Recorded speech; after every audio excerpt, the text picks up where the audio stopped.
And we are here. Boom! Just like that, the magic happens, my friend. It's Saturday, Labor Day weekend. I'm I'm glad you guys are here to grow your knowledge base about the real estate market in San Diego County and how you can take advantage of it, even if you already own your first home. So my name is Vinnie, my co-host over here. I'm David Wright. Well, let's just dive into it. We're gonna keep this short and sweet just to make your life easier on this Labor Day weekend. All right, you wanna? So let's jump right in. So you already own a home. You know what it entailed to get the home. You know the process it took to get the home, especially if you've attended our first-time homebuyer seminar. The magic behind the curtain was revealed to you about how loans really work. So now that you know that, so you're looking about buying an investment property. Is your job steady? Your current income? Do you have a retirement plan and some savings? You have a house appreciating value? But this alone is not going to create wealth. You may have a retirement plan, 401k, and a house already, and your job steady, but that alone will not create wealth. You really need to figure out how you can diversify into real estate and how to build wealth with investment properties. You want to take this one, Vinny? I would love to. So how do invest properties build wealth? So monthly cash flow, rental properties, create cash flow. Rental properties have the ability to increase cash flow by rent increases. Average San Diego rent is $1,852 to $2,750. So things to think about. Average yearly San Diego rent increases 4.1%. Even in bad times, we're talking about 2.1%. Rent prices are constantly going up, even if maybe property values are going down or fluctuating. We're diving deeper into future appreciation. San Diego average appreciation is 5.55. I mean, we're in a very interesting time right now with everything going on, the craziness, shortage of inventory in this market. Everything comes to an end. It's just a matter of when. So I would definitely suggest don't plan on what's happened over the last 3 years to happen over the next 3 years. Okay. Plan for the long haul. You're getting in this investment property for the long haul. In bad times like now, it's estimated a loss is 0.8% in value. Again, it fluctuates. It goes down, it goes up. It wasn't too long ago when we had that craziness happen in 2007, 2008. Yet reality is that people that lost a lot of value in their property gained a lot of value back in the property later on for the most part. So as long as you have those monthly payments and you're making that income, things like that, that's what you should focus on. As a renters pay your mortgage, your appreciation also goes up. Tax write-offs. I mean, we're not CPAs. Rental properties are tax deductible. Improvements to property can be written off. Depreciation of the property, write-offs. Talk to your CPA. Find out what's possible. It's not a two-person band. It's a three-person band. We're talking about basically the lender, the realtor, the CPA. Maybe we'll have some back people doing the triangle too. So a lot of people in this game. You're going deep. A lot of write-offs you can do. And don't write this off. If you're not watching our Monday and Friday events about the market, what Vinny just mentioned to you, we went over on Friday, which was crucial. The other thing you don't want to write off is this. When you make improvements to your own house, they're not tax deductible. If you go into your investment property and fix up a bathroom, a shower, a kitchen, a paver walkway, anything, it is now tax deductible. That is a huge amount of savings. Yeah. So how do you get started? Pull money out of your current home. I mean, oh my gosh, people that have bought maybe a couple years back, they were probably getting excited. Oh, I got in the low fours. And some of these people, exciting. It was. It was exciting at that time, and everything got to focus at that time. And it might be exciting later on when values are lower.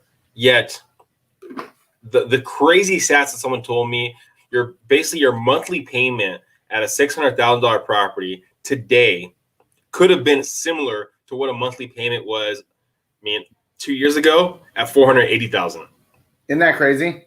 Best time ever right now for interest rates. For those of you who live under a rock, it's the best interest rates we've had.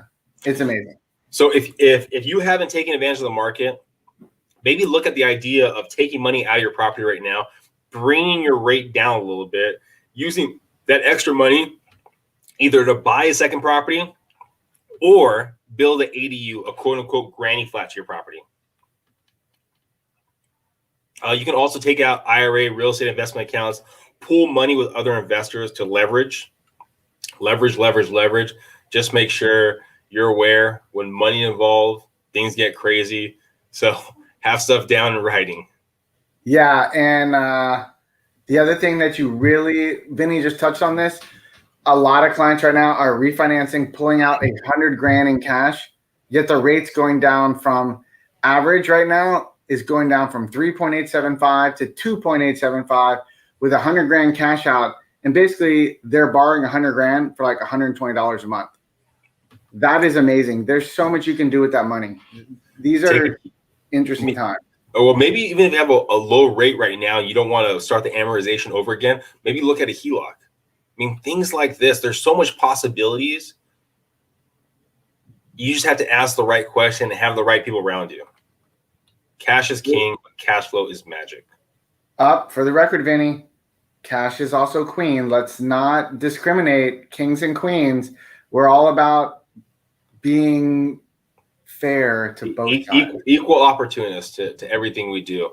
Now, again, we're going to go over the pricing of the market right now. The market's going up the last couple of years. If you've looked at it, it's gone up a tad bit, even over the recent time.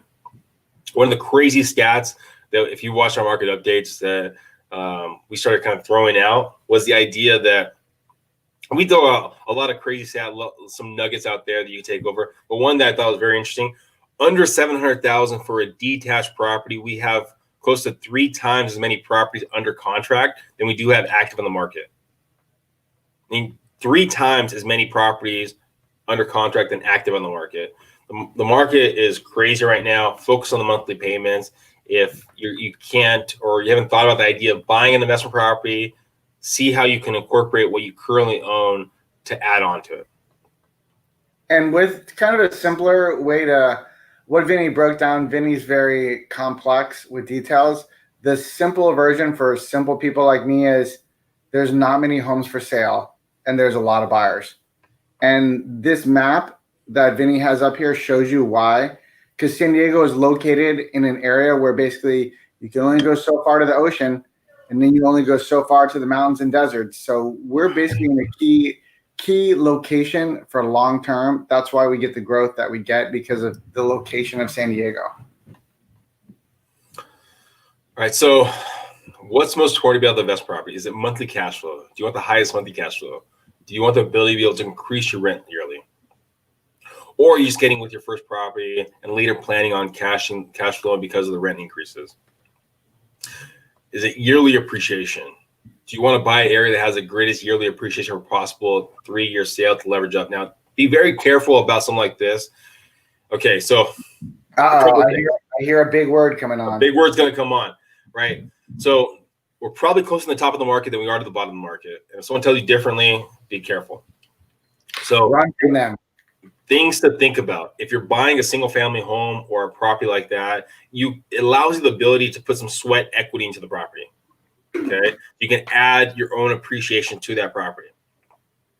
Now, if you don't have the ability to do sweat equity, but you want a condo or things like that, you're really reliant on the market or gentrification.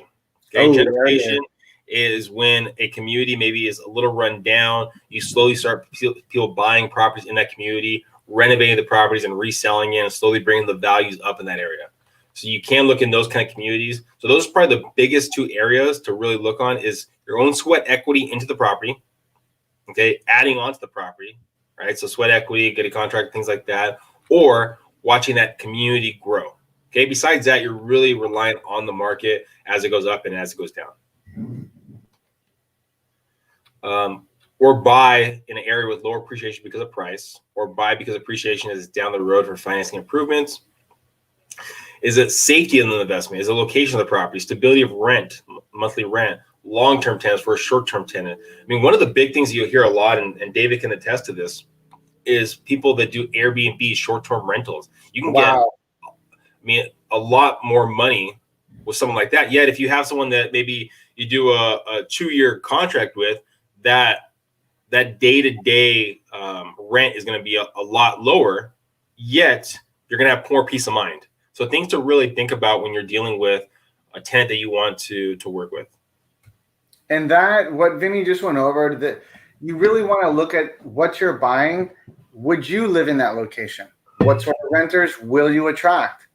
You're definitely going to get more stable rents from certain groups of people, like let's say a family with very easy W-2 jobs versus, renting to somebody on a month-to-month basis that is not in a stable workforce, especially now during the pandemic.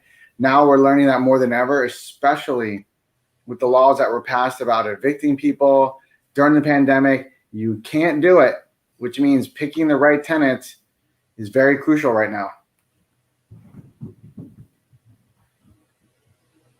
Let me grab this next one. We're going to jump right in here. Oh, this is the easy one. So, we look at this and you go, what would you buy for your first investment property? It depends on how much work you want to put into it. You got single family residences, you have condos, you have 2 units, you have 3 to 4 units. This comes down to almost a measure of risk. How much risk do you want to take? 1 renter, 1 house, 1 cash flow. 3 to 4 units, multiple renters, multiple avenues of cash flow. Now, is it more risky to buy 3 to 4 units? In theory, it's a much, much higher price point, and it is a little bit more risky. But the more risk you take, the more reward you will get. So if one of your tenants leave on a 3 to 4 unit place, you still have 3 others paying. Single family residence, if you did not pay attention, and like Vinny's always mentioning, if you can't cover the down payment and you have 1 renter, 1 house, and they leave, you better have reserves and you better be able to cover that payment. So it's really, this first project endeavor you take, it's crucial which one of these you pick. Yeah, I mean, do you want to diversify? Do you want one? You want easier on you? How involved do you want to be with this purchase? So each, again, like we've already talked about, each one comes with different upside and downside of the property. Some of the easiest things right now that I've heard a lot of my clients do, instead of buying another property, they're putting a granny flat and an ADU on their property. So if you're just looking to put an ADU on your property, talk to David, talk to myself. I can connect you with someone that can help you go over the process of building a granny flat or ADU onto the property. And David can talk to you about kind of financing options that are available. There's so many different ways to grow with your real estate portfolio. It's just a matter of talking to someone that's going to give you positive advice. And honest advice is crucial. Not someone, Vinny, I wish you had your stats that shows how many homes realtors sell, because that's the most important data ever. This was as a month ago, I think it was. So in the last 12 months, if you sold 1 deal, right? Because we have like 28,000 realtors in San Diego. Only 28,000? 28,000. Wow. If you sold 1 deal as a realtor in San Diego County over the last 12 months, you're in the top 20% of all realtors in San Diego County. So just because someone doesn't have a license doesn't mean they might be educated in what's going on in the current climate. So make sure you're talking to someone that's educated about what's going on in the current climate, and they're not going to steer you in the wrong direction just to make a quick dollar, but they actually are in the business for the long haul and they want to make sure that you're taken care of. Luckily, Vinny, you're in the top 1%, my friend. That's some good work. Yeah. It's a long game, right? It's a long game. It's important. So is there a wrong property to start with? Heck yeah, there is. Of course, you can totally pick the wrong property and make a massively bad decision. You pick the wrong agent, wrong lender, and then you buy the wrong house. You just got 3 negatives. And it's not like math where 2 negatives equal a positive. It's not happening. So you want to make sure when you're buying a property, can you afford to lose the renter? Like we talked about. Do you have reserves for when things go wrong? Because guess what? They will. And here's my word. Can you bootstrap and do the work on the property yourself? So those are things to really think about. Like your first investment property is crucial that you have success so that you can use it as a springboard for other properties. If you buy the first one wrong, it's going to lead to a lot of money loss, a lot of frustration, and you won't feel comfortable doing this again. And final, Do you have the patience to work with people? How important is that, Vinny? And that's huge. So if you are planning to have rental properties and you don't like people, I mean, you're probably not going to want to lean the direction of short-term rentals and Airbnbs. Probably going to want long-term rentals.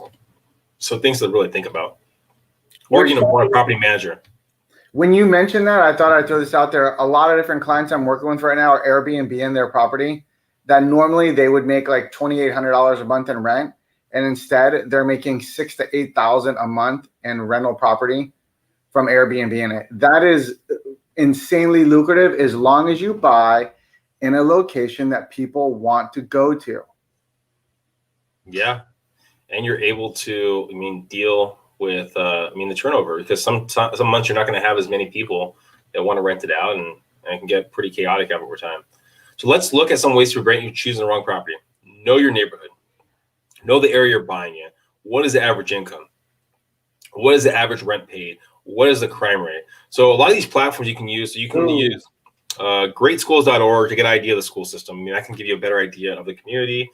You can look at rentalmeter.com. That's a platform that gives you a rough idea of what the rents are going for in that community. Crimespotter.org is a platform that I'll tell people about that gives you insight into what crime is going on in the community. Really things to think about when you're talking about the different communities is just diving deeper, driving in there maybe during the week, in the evening, on the weekends to get a better reference point of what's going on in that area.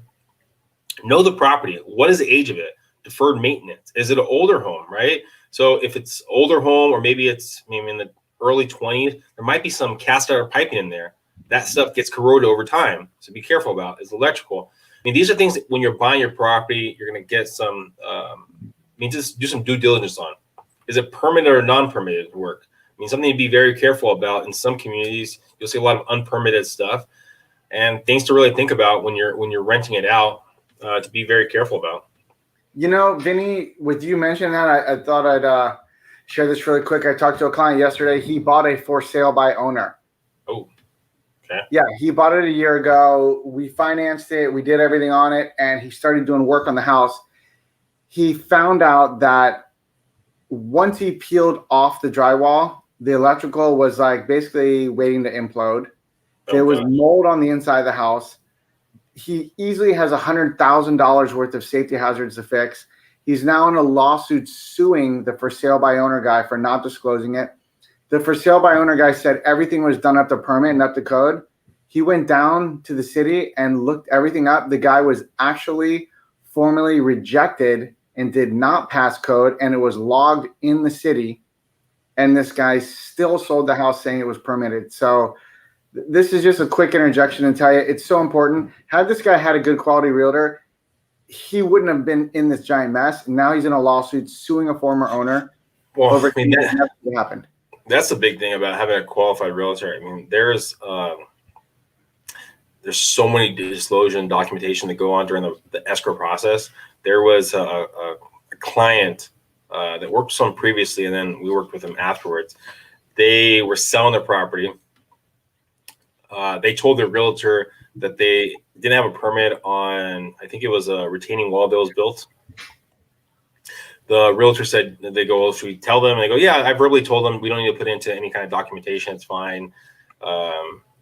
They basically listened to the realtor because that's what they're paying for, signed off on everything, closed on it, got sued, had to pay, I think it was like $50,000 like that. I did more to the new owner of the property because they didn't disclose that in writing. So just be very careful and get everything in writing. The SPQ, the TDS are huge documentations that protect the seller, protect the buyer because they know what's going on with the property.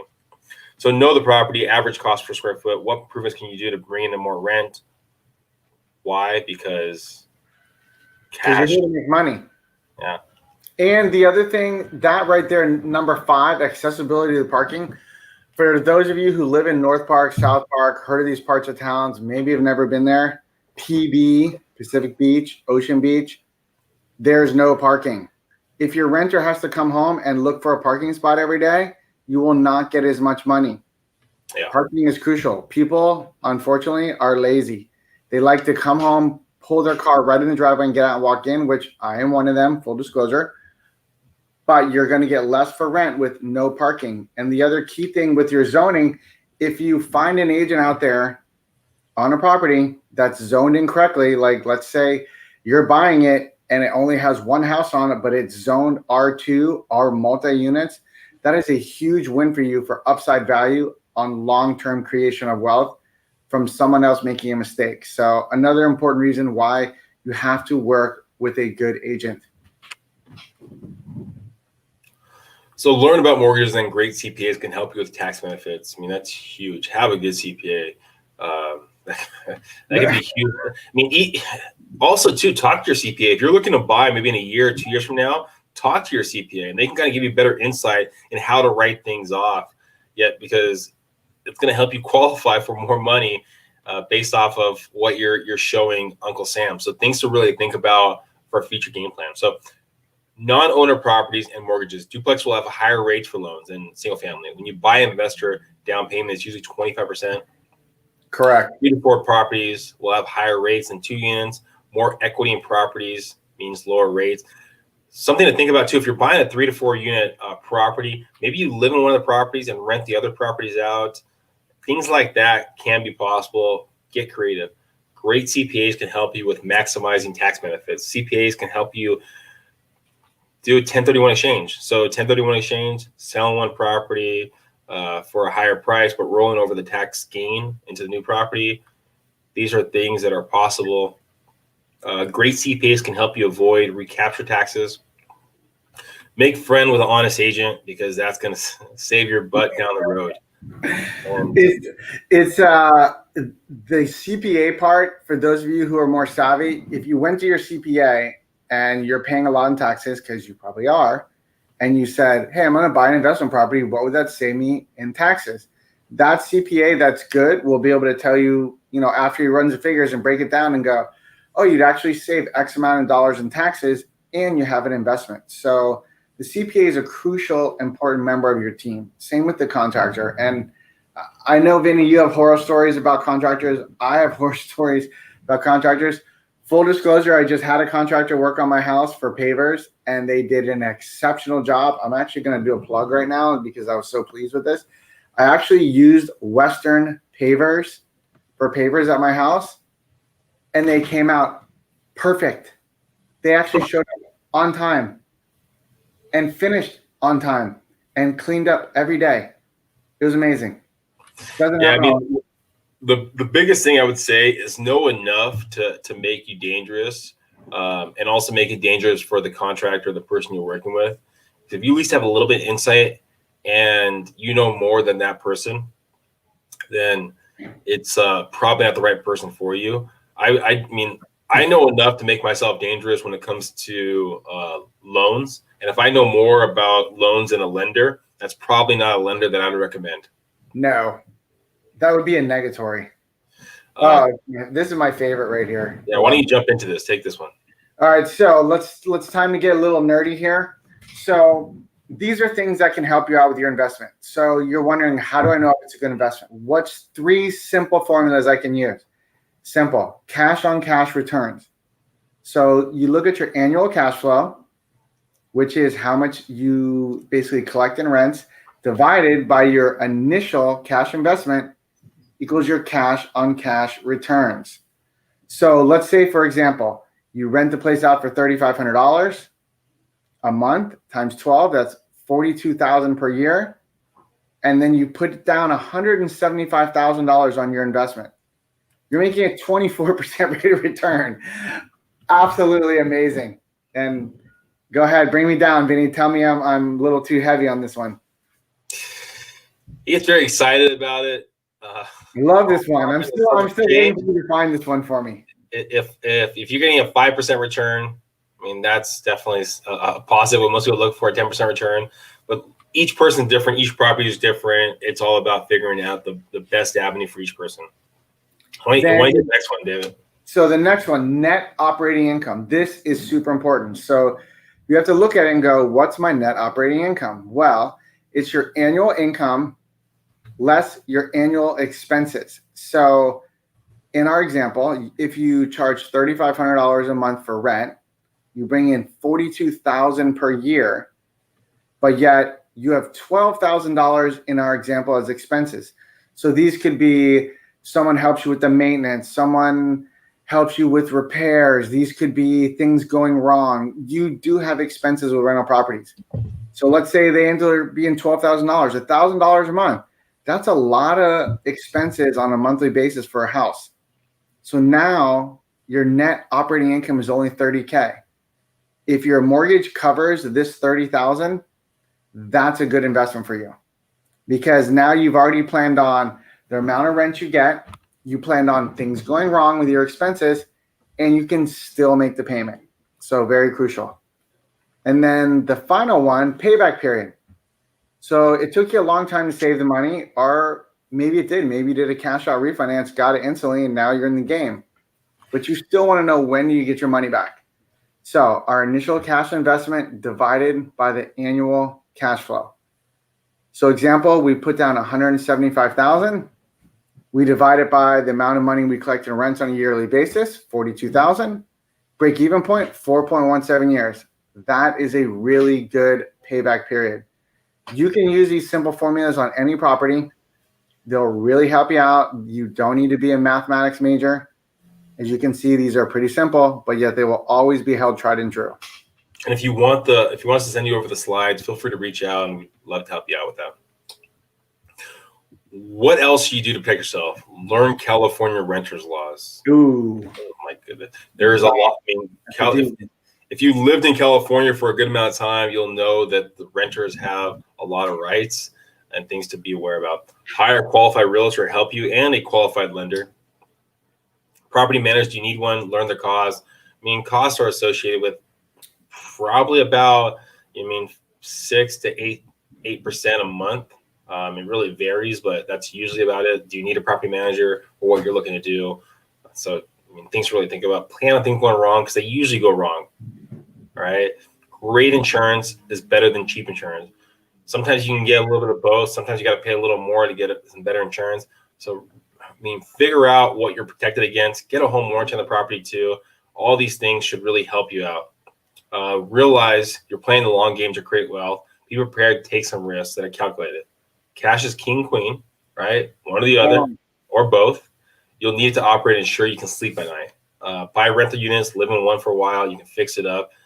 If you're looking to accumulate real estate wealth, there's a lot of options available at your fingertips. And we do this on a daily basis. Allow us to help guide you, put together that system, that structure in place, that roadmap to get you to where you want to get to. Always look for decreased costs, but never screw the tenant over. Super important you understand that. Do not screw people over. That is so key. You're working with people. You screw them over, they will trash your house when they move out, and you will have massive problems. People that you do right by, they'll trash your house sometimes too. It's the luck of the draw and diving deeper into who you're renting the property to. You can get, that's why sometimes it's better to maybe not charge as high rent as possible. Maybe charge a little bit less, so you get more tenants, more possible tenants for the property. And then you can kind of dive deeper into which tenant's going to be the best way to go forward with. Hire a great agent and a great lender. Know the geo areas. Look at the rent improvements. Use the formulas. Know your goals. Boom. And what do you end up with? A house of money? Wow. Those are two amazing looking guys. That's amazing. We're here to help you build that game plan. So if you have any questions, reach out to myself or David. We try to keep this short and sweet. We're we made it under 30 minutes. 30 minutes is good time. That could be a PR.